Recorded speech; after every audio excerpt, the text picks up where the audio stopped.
Usapan namin ni Tol Marco alas 7, 6:30 pa lang dito na sa Lipa. Ulo rin to eh. So meet ko lang muna siya sa mini stop para magpunta ngayon sa PT this morning. 8 AM schedule. Ewan ko kung anong papakain ko dito sa isang to, pero may leftovers pa naman sa bahay. Sabi niya may KCR lang daw siya. Sige, no problem.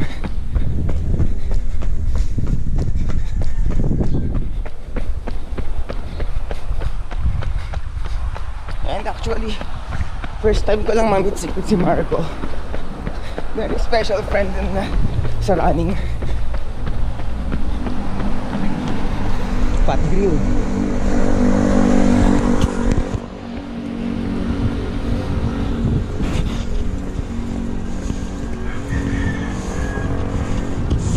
Oh my God. Si Marco.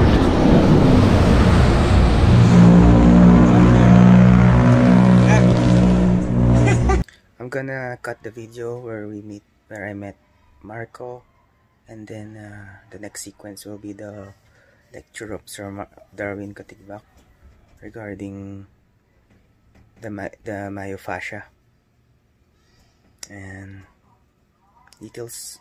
If you want to avail the services of TheraBliss, details are included in the video. So I hope you hit the like button and subscribe. Thanks. This is the visible skin, the layer of visible skin. Underneath the visible skin is a layer of superficial fats or adipose tissues. And then there's a layer of superficial fascia. And then there's another layer of fats or deep adipose tissue. And then there's the deep fascia, which covers the muscles. So, dun sa visible skin, there are several layers pa that are supposed to be gliding. They're supposed to be moving. Now, if it's okay, I'll show you a photo of superficial fascia. Yan. So, it's the same as the fats in chickens, pork, parehas lang sa humans. But you would see there's blood supply, tapos meron din yung mga nerve supply, even yung lymphatics, yung drainage ng katawan natin. So, mas maraming nerves that are embedded in the fascia than the muscles itself. So, most of the pain and tsaka yung ngalay, you feel it on the level of the fascia, not on the muscles. And then, the deep fascia, the ones that are directly covering the muscles, so just like sa chicken, usually pag raw chicken yan. Pero you would notice that there are directions. So those directions, they correspond to movement. So different movement has a different layer of fascia. And everything has to be moving. It's supposed to be gliding lahat ng movements natin. Now, there are factors kung saan nagdidikit yung deep fascia, yung superficial fascia, and adipose tissue. Nagko-compress sila. Once they compress, mawawala na yung gliding movement. And then, the fascia is spread out sa body like para siyang spider web. May mga connections siya. So, kunyari, the pain that you're feeling sa buttocks area, pwede siyang humila sa neck mo. So, pwede rin going down sa neck mo. So, different layers of fascia has different connections in the body. So, they're all connected. Tapos, what the fascia does is, kunyari, may fascia yung hand, tapos may muscles, it covers the muscles, may muscles dito, muscles dito. For me to move that hand, I would require movement of all the fascia in the line, parang line. Kasi yun, siya yung mismo nagko-cover ng muscle. So all the muscles, even sa loob, imaginein mo na, kunwari, this is a bundle of muscle. If you cut it, para siyang orange, yung may layer bawat isang muscle. So bawat yun, dapat nag-glide lahat yun. So for example, ITBS, yung leg mo, kunyari nandito, dapat all the muscles are supposed to be moving and acting on the knee. Kunyari, pag hinila ko yung muscle na to, mag-straight ang dapat yung ganyan. Kapag may part na tight, hindi lahat sila nag-glide. Pwedeng ito, ganito lang ang movement, pero ito, ganyan ang movement. So, anong nangyari? Hindi pantay yung pull ng mga towards the knee. Gumagasgas ngayon yung tendon, which causes the IT. Ganun nangyari. So, what I do is I check on those specific points kung saan tumitigas yung fascia, and then I do manual release para to restore the gliding ng fascia, para lahat sabay-sabay na siya glide. So, the technique is called fascial manipulation, and it was invented by Luigi Stecco.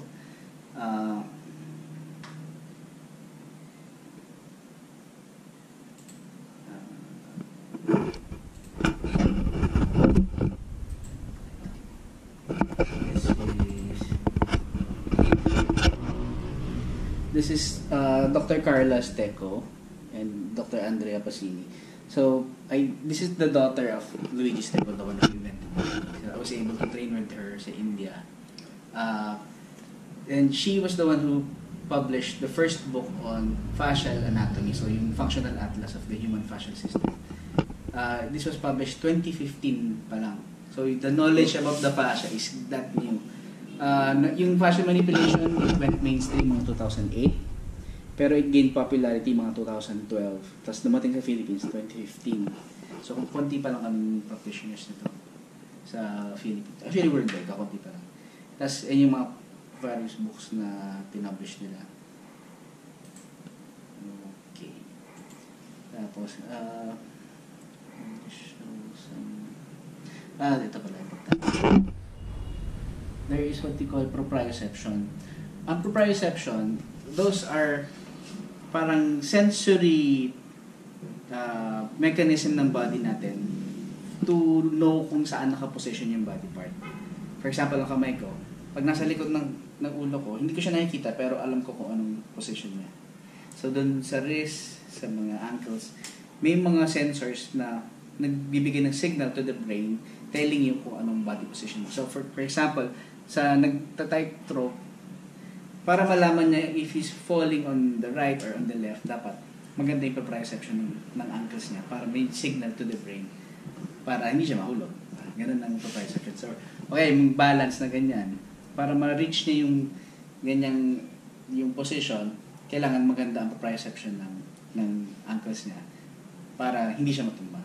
So, ang proprioception, meron sensors na nakadikit sa fascia. So kapag tight yung fascia mo, pwede hindi rin magandang balance mo, hindi magandang takbo mo or lakad mo.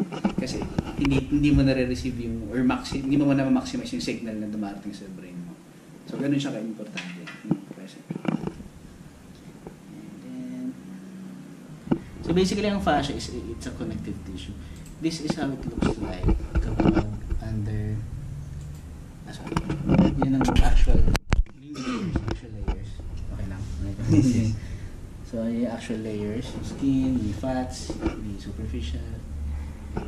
And then if you look at it under the, this is called the musculoskeletal ultrasound. So, ang fascia, basically, most of it is collagen and hyaluronic acid. So, halos tubig lang siya. Hindi mo siya makikita sa CT scan, sa MRI, at sa X-ray. Kahit ipa-check mo yan, hindi nila makikita yun kasi halos transparent lang siya. Merong musculoskeletal ultrasound na tinatawag. Pero dapat, yung kumukuha ng image, dapat alam din niya kung ano hahanapin niya. Kasi if wala siyang masyadong knowledge about the fascia, malalagpasan niya yan. Kasi halos hindi mo talaga mapapansin kung ano yung fascia sa ultrasound. Okay. And then, ako lang yung...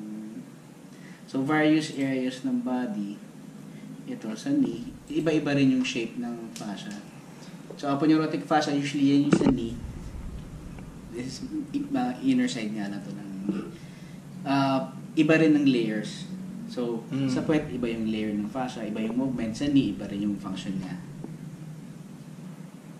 Sa back, merong tinatawag na sling. So, ang right, kunyari, ang left mo, ang may masakit, pwede siyang i-function sa right side ng shoulder. Okay. Or the other way around. Parang nagka-cross siya. Yung sling na yun, importante yan sa mga, let's say, actually sa runners pwede rin. Lalo na sa mga baseball players or softballs. Yung nagre-reach. So may power yan galing dito sa sling na yan. Diba? Iba-ibang sport, iba-iba na function. Sa runner, syempre, yung meron din yan eh. May hila rin yung swing na takbo nila. Sa arm swing. May power din siya. So yan, iba-ibang type ng body parts, iba-ibang fascia. Okay, now I'll show you a video ng actual fascia para mas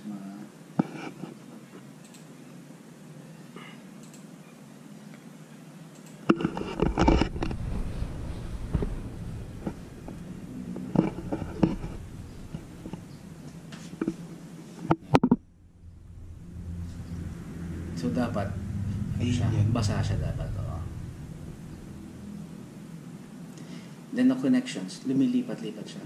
Hindi siya static talaga. Hindi dapat Napuputol na yan. pwede siya maputol pero magko-connect lang siya sa ibang area. Yan, para humihiwa-hiwalay siya. So this is healthy fascia. Dapat ganyan siya. Pero there are instances na hindi ganyan itsura, magkakadikit talaga siya. So hydration is a factor. So kapag na-dehydrate ka, dehydration talaga, hindi ganyan, nangyayari or as in parang fibrous na talaga siya. Tapos, yan kasi magkakahiwalay pa. Oo, ito, maluwag pa siya eh.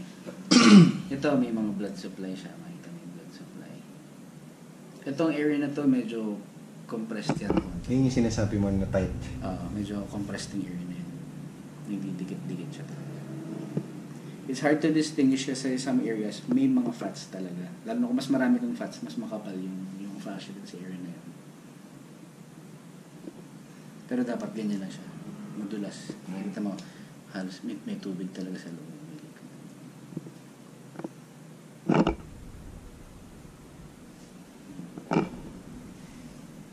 Medyo gross na konti ako lang. Galing sa braso eh. So, pwede sila ng microscope sa braso.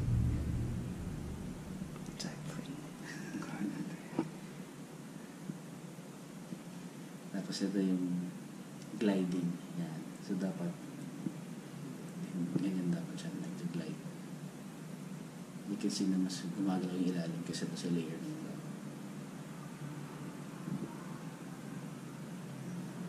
tapos may blood supply siya. Ito yung ilalim. So dapat buong body dapat moving lang siya. So there are this is sa may muscle na pala, sorry. Pag muscle na, ganda na yung connection. So mas red yung muscle. Tapos yung fascia yung transparent.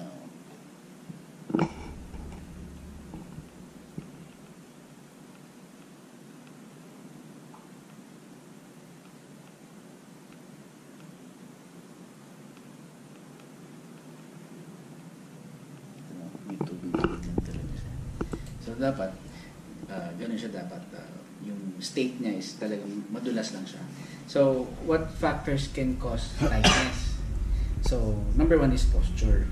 Talaga. So, yung long periods of sitting or kung ano mang kahit. If hindi maganda ang bed mo, it can really affect yung tension ng fascia. So, maraming pwedeng pagalingan. Even matraffic ka ng ilang oras, nagdadrive ka sa traffic, yun. Pwede na rin factor yun. Yan.